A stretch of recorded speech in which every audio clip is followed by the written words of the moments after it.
拉姆納拉揚拉姆，你知道正確的冥想方法嗎？你了解它背後的真正系統嗎？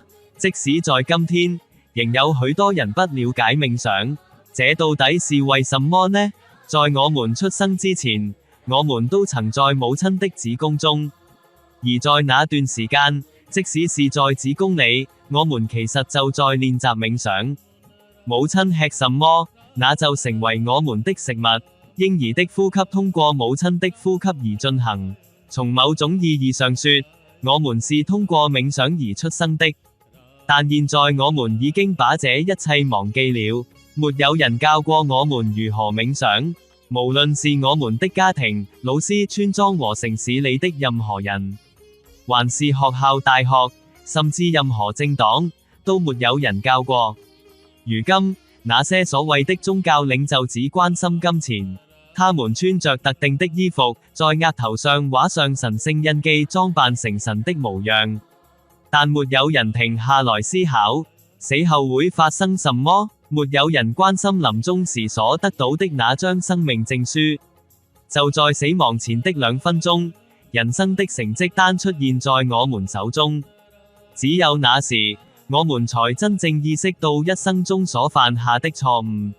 那一刻，我們苦苦哀求，請再給我一次機會去糾正，但那已經太遲了。身體變得極度虛弱，已經無法再採取任何行動。為了維持生命，我們必須滋養體內50萬億個靈魂。只有這樣，我們的心智才會聽從和順從。因此，開始冥想的第一步，就是對自己的內心說：親愛的心，請為我冥想。心會回應道：我準備好了，讓我們開始冥想吧。心開始專注，並指揮身體內所有元素開始冥想。我們體內的50萬億靈魂，連同無數的意識、精神、靈性，不論你怎麼稱呼他們，都會一起進入沉默狀態。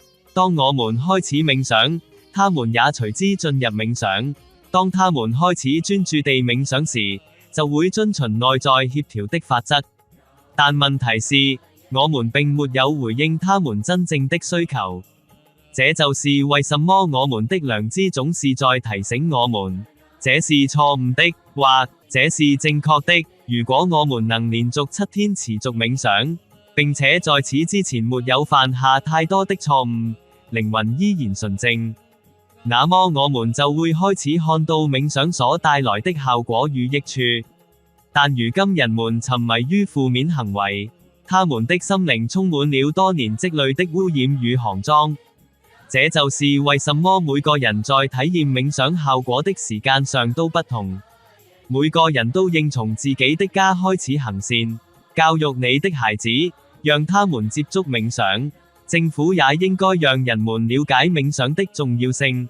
1小時的冥想可以激活身體，給予你清晰而有力的能量。最棒的是，它完全不花1分錢，你所需要的只是注意力與專注力。所以，每個人都應該練習冥想。它不僅幫助我們控制感官，也讓我們的心靈保持穩定。通過冥想，我們能在生活中做出明智而正確的決策。冥想可以提升人格，培養領導力，喚醒社會責任感和服務精神。